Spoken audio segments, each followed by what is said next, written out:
할렐루야. 네, 오늘 이 거룩한 주님의 날 주의 전을 오신 여러분들을 주의 이름으로 환영하고 축복합니다. 자, 옆 사람과 인사합시다. 반갑습니다. 잘 될 겁니다. 오늘 저녁 전도 컨퍼런스 전도 브리핑 10분 잘 될 겁니다. 다음 주일 야유회 잘 될 겁니다. 그리고 무엇보다 5.15 전도 컨퍼런스 대회 잘 될 겁니다. 이 5월달 가정의 날에 여러분 가정의 자녀들 또 부모님들 손자 손녀들 잘 될 줄로 믿습니다.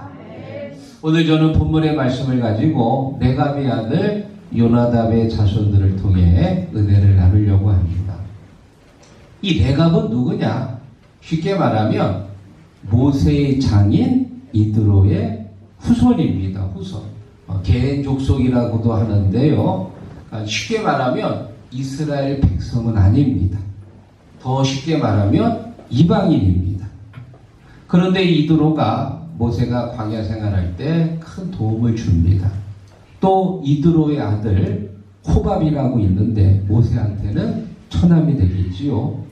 그래 이 모세가 처남한테 가서 부탁을 해요. 우리는 광야 생활에서 완전히 초짜인데 우리를 좀 도와달라. 그래서 호밥이 고향으로 돌아가지 않고 그들 중에 남아서 광야에서 사는 법, 광야에서 천막을 치는 법. 호밥은 광야의 달인입니다. 전문가거든요. 그래서 같이 40년 동안 광야에서 살면서 이스라엘을 많이 도와준 사람이에요. 이 레갑의 자손들, 이드로의 후손들은 하나님께서 선택한 선민은 아니지만 그 이상으로 하나님께서 이들을 축복하셨고 이들에게 큰 은혜를 베푸신 줄 믿습니다. 그래서 오늘 저는 이 어린이 주일을 맞이해서 요나답의 자손들을 본받는 가정이라는 제목을 정했는데요. 오늘 이 요나답의 자손들을 통해서 내 믿음을 점검하시고 우리의 믿음도 우리의 가정도 요나답 자손들의 가정들처럼 명품 가정이 되기를 주의 이름으로 축원합니다. 자, 요나답 자손들을 본받는 가정 첫 번째, 평생 동안 포도주를 마시지 않았다. 8절 읽어보겠습니다. 우리가 레갑의 아들 우리 손주 요나답이 우리에게 명령한 모든 말을 순종하여 우리와 우리 아내와 자녀가 평생 동안 포도주를 마시지 아니하며. 아멘. 하나님께서 예레미야에게 명령합니다. 너는 레갑의 아들 자손들을 데려다가 성전 다락방으로 데리고 가서 그들에게 포도주를 마시게 하라. 여러분, 지금 우리가 수요일마다 예레미야 말씀을 나누고 있습니다. 예레미야는 남유다가 멸망할 때 활동했던 비운의 선지자입니다. 이미 북왕국 이스라엘은 아수르한테 망하고 그리고 136년이 지나서 남유다도 이제 바벨론에게 망하게 되는데 그 유다 말기에 활동했던 선지자가 예레미야입니다. 말기의 상황이 어땠을까요? 안 봐도 뻔하지요. 백성들이 다 하나님을 버리고 우상을 섬깁니다. 아무리 예레미야가 눈물을 흘리며 선포해도 백성들이 말을 듣지 않습니다. 예레미야는 철저히 혼자가 됩니다. 아주 힘든 상황, 어려운 상황에서 활동했던 선지자, 비운의 선지자가 바로 예레미야입니다. 자, 그런 예레미야에게 하나님께서 어느 날 명령합니다. 너는 레갑의 아들 요나답의 자손들을 성전 다락방으로 데리고 와서 그들에게 포도주를 마시게 하라. 데려왔습니다. 그리고 포도주를 마시라고 그랬더니 안 됩니다. 우리는 우리의 조상 요나답이 거의 한 800년 전인데 요나답 어르신께서 우리에게 명령하시기를 절대 포도주를 마시지 말라고 그래서 지금까지도 포도주를 절대 마시지 않습니다. 여러분, 하나님께서 이 레갑의 자손들이 포도주를 마시지 않는 걸 알고 있었습니까? 몰랐습니까? 알고 있었지요. 오늘만 안 마신 게 아니고 이미 800년 전부터 안 마신 거예요. 이미 하나님은 뻔히 알고 있는 사실인데 왜 굳이 그들에게 마시지 않을 걸 알면서 예레미야를 통해서 명령하셨냐? 바로 이 네갑 자손들을 통해서 이스라엘 백성들을 깨닫게 하기 위해서예요. 너희들은 나를 버리고 우상을 섬기고 너희들 마시고 싶은 대로 다 마셨지만 이 네갑의 아들 요나답의 자손들은 여전히 포도주를 마시지 않고 우상을 섬기지 않고 지금까지도 믿음을 지키고 있다. 그것을 지금 이 네갑의 자손들을 통해서 알려주시는 줄로 믿습니다. 여러분, 포도주를 마시지 말라는 얘기는 쉽게 말하면 술 취하지 말라는 거예요. 사람이 술에 취하면 바듯한 사람도 흐트러집니다. 평상시 아주 이성적으로 행동했던 사람도 술에 취하면 반이성적인 행동을 합니다. 성경에 보면 그런 자세한 내용들이 많이 나와 있어요. 우리가 잘 알고 있는 바로 이 노아의 방주 사건에 있었던 노아, 당대의 의인이고 완전한 사람이었습니다. 그런 노아도 술에 취하니까 대낮에 하체를 다 벗고 누워있다가 아들들에게 그 모습을 보여주는 부끄러운 아버지가 되었습니다. 그런가 하면 아브라함의 조카 롯도 글쎄 술에 취해가지고 자기 딸인지 아니면 여자인지 구분을 못해서 자기 딸들하고 글쎄 동침해가지고 자식을 낳게 됩니다. 멀쩡했다면 절대 그런 일을 못했겠지요. 그런가 하면 아론의 두 아들 나답과 아비후가 있습니다.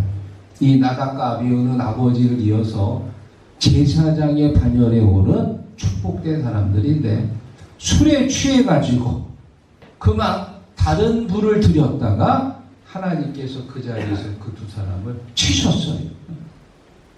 이 아론은 두 아들 잃었는데 울지도 못했어요.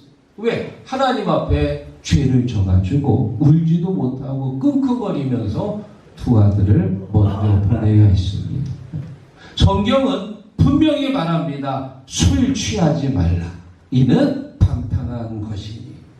사랑하는 성도 여러분, 예나 지금이나 이 술 때문에 많은 사건들이 일어나지요.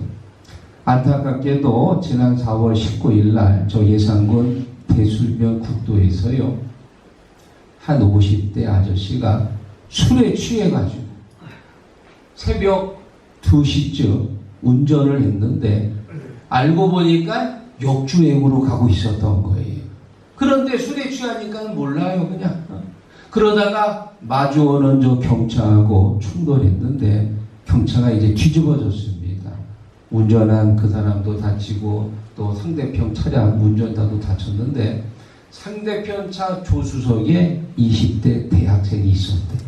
근데 그 대학생은 그만 목숨을 잃었습니다. 아직 꿈도 펼쳐보지 못한 20대. 그날 운전만 안 했어도 애꿎은 생명이 목숨을 잃는 일은 없을 텐데 글쎄 음주운전 때문에 이 젊은 학생이 죽은 거예요.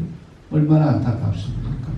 그래서 성경은 에베소서 5장 18절에 말합니다. 술 취하지 말라. 이는 방탕한 것이니 오직 성령의 충만함을 받으라. 할렐루야. 로마서 13장 13절에 보면 또 이렇게 말합니다. 낮에와 같이 단정히 행하고 방탕과 술 취하지 말라고 합니다. 성경은 술 취하지 말라고 늘 말하고 있어요. 그런데 사람들이 자꾸 술에 취하고 또 우리나라가 이 술 문화에 대해서 굉장히 관대해요.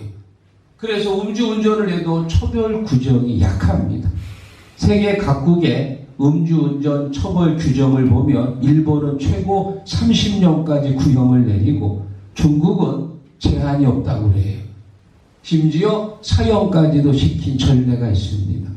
호주는 개인정보를 공개해가지고 아주 공개적으로 망신을 주고 말레이시아는 조금 특별한데 음주운전하고 적발되면 그 즉시로 직전 심판을 해서 감옥에 가둔대요. 그리고 만약에 기혼자면 배우자도 같이 가둔대. 그리고 다음날 훈방 조치한대요.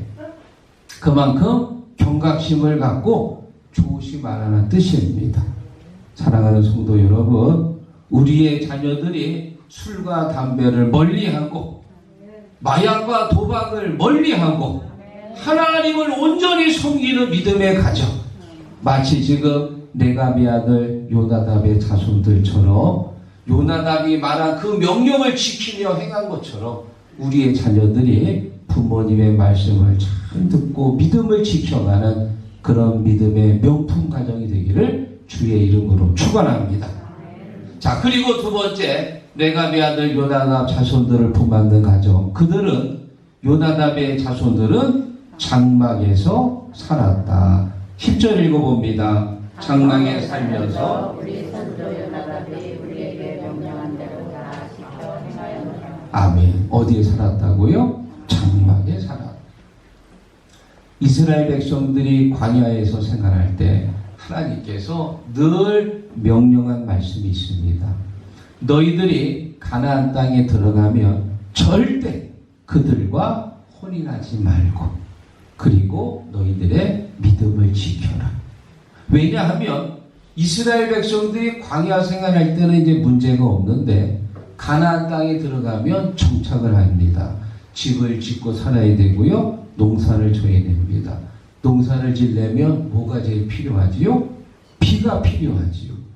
비가 와야 농사가 되지, 비 안 내리면 농사 안 됩니다. 우리나라는 물 부족 국가는 아닙니다. 연 강수량이 꽤 많이 내리는데, 그런데 필요할 때 내려야 되는데 필요하지 않을 때도 막 내려가지고 결국은 이제 농부들이 이 비가 안 와가지고 늘 노심초사할 때가 많지요. 가나안 땅에 들어가서 농사를 지려면 비가 필요한데, 그 당시 가나안 사람들이 비를 관장하는 신이 바알이라고 믿었어요. 풍요의 신입니다. 그래서 가나안 땅에 사는 사람들은 전부 다 바알을 섬깁니다. 바알한테 엎드리고 비를 달라고 애걸합니다. 하나님께서 이스라엘 백성들이 광야 생활할 때 절대 가나안 땅에 들어가면 그들과 혼인하지 말고 그들이 섬기는 신을 섬기지 말아라. 아주 귀에 딱지가 않도록 누누이 얘기했는데 아니나 다를까 가나안 땅에 들어가서 집을 짓고 농사를 짓다 보니까 결국은 바알 앞에 엎드리는 거예요. 비를 달라고. 그리고 또 아세라 목상을 섬깁니다. 아세라는 다산의 여신입니다. 자식도 많이 낳게 해달라고 빌고 비도 많이 내리게 해달라고 바알 앞에 엎드리고, 대부분의 이스라엘 사람들이 다 그렇게 우상을 숭배했습니다. 그런데 가나안에 들어가서도 우상을 섬기지 않았던 족속이 있어요. 또 어떤 족속이냐? 레갑 족속들입니다. 이 사람들은 가나안 땅에 들어갔는데 집을 짓질 않아요.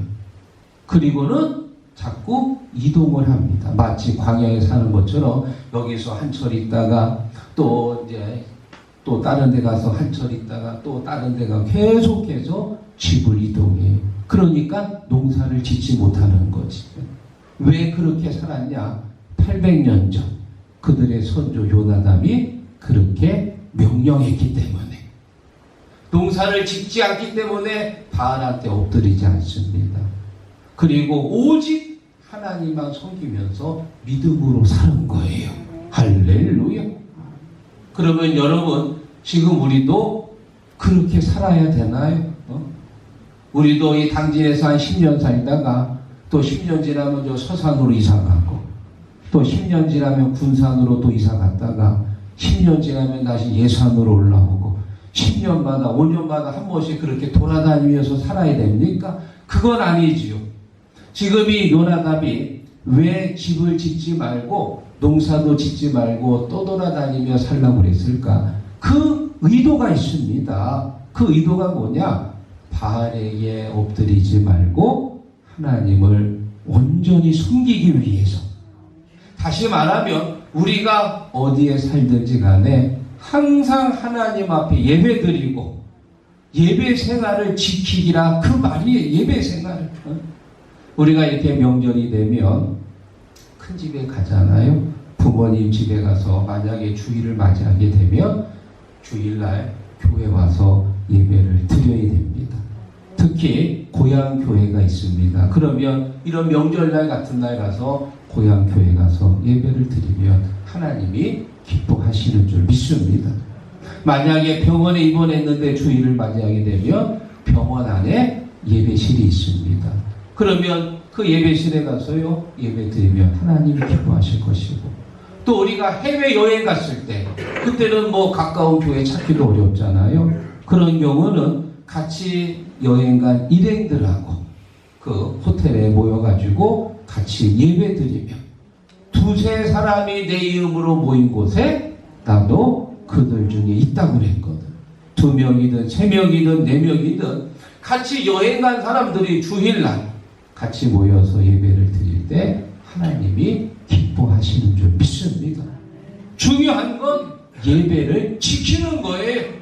예배 생활을 지킬 때 하나님을 하나님답게 온전히 예배 드릴 때 예배가 뭡니까? 하나님을 높여드리는 거예요. 하나님을 존중하게 여기는 거예요. 그러면 나도 너희를 존중히 여기리라. 사무엘상 2장 30절에 말합니다. 나를 존중히 여기는 자를 아멘. 예배가 뭐냐? 하나님을 전능하신 하나님처럼 존중히 여기는, 높여드리는 것. 내가 하나님 앞에 예배를 높여드리면 하나님이 내 삶을 존중히 여겨주시고 나를 멸시하는 자는 내가 경멸하리라. 할렐루야. 여러분에게 우리 한국 여자 프로축구 아주 간판 스타 지소연 선수를 소개합니다. 이 지소연 선수는 3개의 타이틀을 갖고 있대요. 최연소, 최초, 최다라는 타이틀을 갖고 있는데 만 15세 때 여자 축구 대표팀 최연소로 선발이 되었고, 또 A매치 최다 출전 선수고, 또 최초로 저 잉글랜드 거기서 뛰었던 그런 선수라고 합니다. 이런 좋은 타이틀을 갖고 있고요. 작년까지 저 수원에서 활약하다가 올해 1월달 미국 시애틀 팀하고 이제 계약이 돼서 지금은 미국에서 뛰고 있다고 합니다. 이런 우리 한국 여자 축구 선수 아주 간판 스타인데 사실 이 지 선수 어린 시절은 굉장히 불우했다고 그래요. 부모님이 이혼해가지고 이 엄마가 2 남매를 반지하 월세 단칸방에서 키웠는데 굉장히 어려운 생활이었겠지요. 그런 어려운 생활을 하면서 이 지 선수의 마음에 특별한 게 한 게 있었다고 합니다. 그게 뭐냐? 예수님이 계셨대. 예수님. 내가 비록 지금 이렇게 어렵게 살고 뭐 머리도 똑똑한 건 아닌데 그러나 하나님께서 나와 함께 계시니까 하나님이 언젠가 내 꿈을 이루어 주실 거야.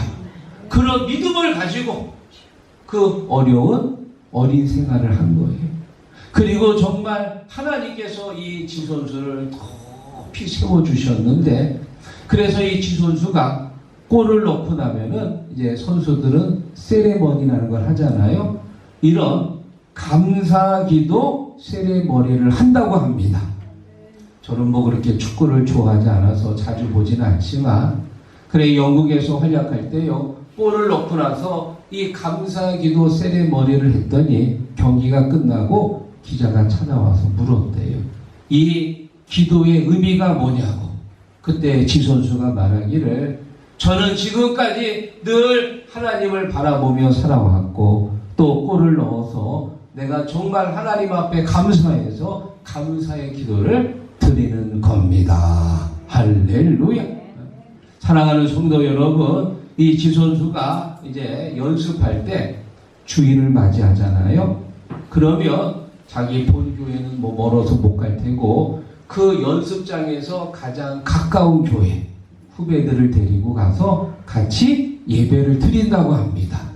이게 믿음이요. 이게 믿음. 우리가 어디에서 무엇을 하든 주일을 맞이하게 되었을 때 하나님 앞에 존중히 여기며 예배를 드릴 수 있는 믿음. 그게 진짜 믿음이에요. 사랑하는 성도 여러분, 우리가 레갑의 아들 요나답의 자손들처럼 어디에서 무엇을 하든지 항상 예배 생활을 잘 지키는, 한번 따라해 보세요. 예배의 성공이 인생의 성공이다. 믿으시면 예배를 온전히 드릴 때 하나님께서 내 삶을 열어주시는 거예요. 어디에서 무엇을 하든 항상 예배를 지키는 예배의 삶이 되시기를 주의 이름으로 축원합니다. 자, 그리고 마지막 세 번째, 레갑의 아들 요나답의 자손들을 본받는 신앙. 마지막 세 번째, 영원한 축복을 받았다. 19절 읽어봅니다. 그러므로 만군의 여호와 이스라엘의 하나님께서 이와 같이 말씀하시니라. 내가 내 아들 요나답에게서 내 앞에 선 사람이 영원히 끊어지지 아니하리라 하시니라. 아멘. 우리가 이렇게 살다 보면 깜빡깜빡 잊을 때가 많이 있습니다. 나이를 드시면 자연히 일어나는 현상인데요. 요즘 젊은 사람들도 깜빡깜빡할 때가 많지. 제일 잘 잃어버리는 게 자동차 키 잃어버리지, 스마트폰 잃어버리고, 또 TV 리모컨 어디 있는지 찾다가 나중에 어떤 사람은 냉장고에서 찾더라. 거기다 갖다 놨어.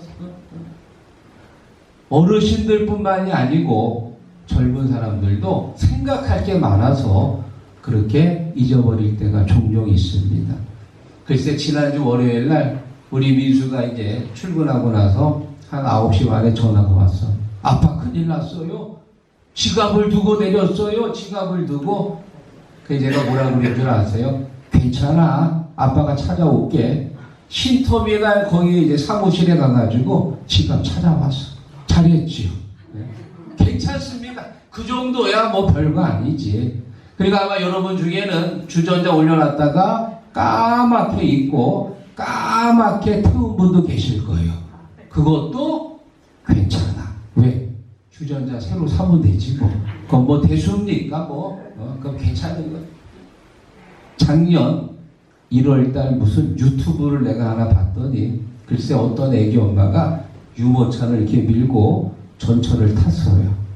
그리고 잠시 후에 그 엄마가 내리는데 유모차는 없고 손에 휴대폰을 들고 있어. 그러니까 아마 그 내릴 쯤 해가지고 전화가 온 것 같아.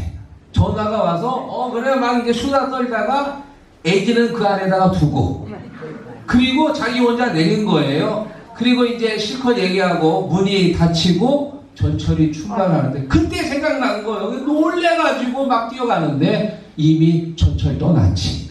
떠난 전철이 뭐 다시 돌아옵니까? 그래 막 전화하고 막 이래서 그래도 좋은 이웃을 만나서 그런지 그 이제 다음 역에 어떤 남자가 유모차를 갖고 이제 내리더라고요. 연락을 받았나 봐요. 그래서 이제 그 아기를 도로 찾았는데 정신 차려야 됩니다. 이게 정신줄 놓으면 자기 아기도 다 두고 내릴 판이요. 네, 정신 바짝 차리시기 바랍니다. 자, 지금 이 요나답의 자손들은요 절대 잊지 않았어요. 하나님께서 우리 손조들에게 베풀어 주신 은혜.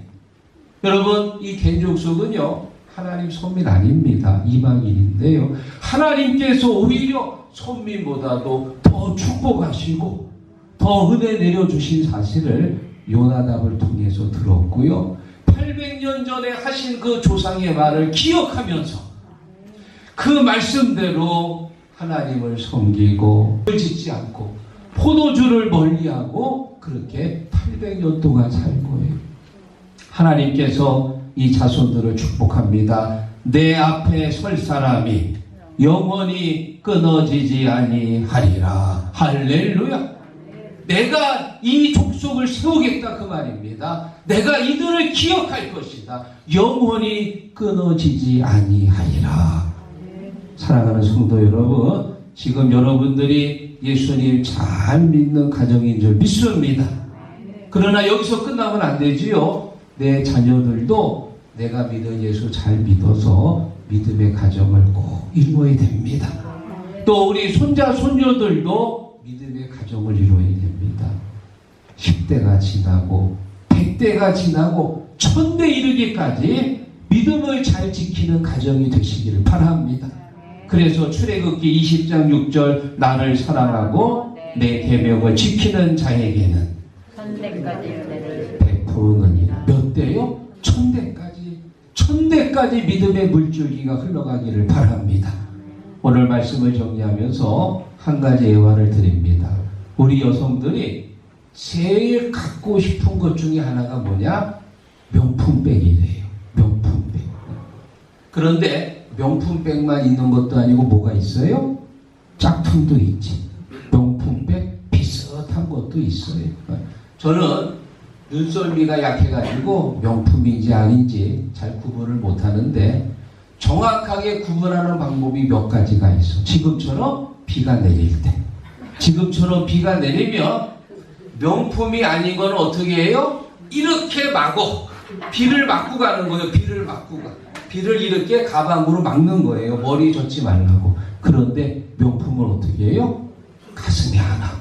왜? 비싼 건데 물에 젖으면 안 되잖아. 내 온몸으로 막는 거예요. 그래가지고 비가 올 때 딱 보면 아이고 저거 가짜구만 딱 나온다니까.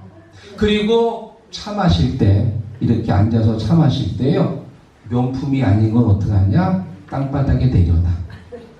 누가 걷어차든 말든 그냥 내려놓는다. 그런데 명품은 어떡하는 줄 아세요? 무릎 위에 살며시 올려놔. 비싼 건데 어디다 땅바닥에 놔요? 그리고 우리 교회도 딱 보면 알아. 어떻게 아냐? 예배 끝나고 점심 먹으러 갈 때 가방을 의자에다가 두고 가는 분들은 100% 명품 아니야. 그리고 그 가방에는 돈도 없고 다이아몬드 반지도 없어. 여러분 가방에다가 100만 원 넣고 다녀봐요. 그 의자에다 두고 다닐 수 있어요? 명품은 갖고 가. 식당에도 갖고 가고 화장실 갈 때도 들고 가고 어디 갈 때도 항상 내 옆에 끼고 가는 거예요. 수백만 원짜리 명품을 아무데나 두고 갈 수 있습니까? 그렇다면 제가 지금 명품 얘기하는 게 아니요. 왜 이 얘기를 하느냐? 우리가 믿는 예수님이 명품보다 더 귀한 분이라면 내가 교회 올 때도 같이 모시고 오고 직장에 갈 때도 주님과 함께 가는 것이고 밭에 일하러 갈 때도 주님이 내 곁에 계시고 믿습니까? 왜? 명품보다 귀중하기 때문에 어디를 가든지 해외 갈 때도 늘 주님이 나와 함께 하시고 왜? 귀중하기 때문에. 사랑하는 성도 여러분, 오늘 우리가 어린이 주일을 맞이했어요. 내갑의 아들 요나단의 자손들처럼 정말 하나님을 온전히 섬기는, 그래서 포도주를 멀리하고 온전히 하나님 앞에만 엎드리는 명품 가정, 믿음의 가정이 되시기를 주의 이름으로 축원합니다.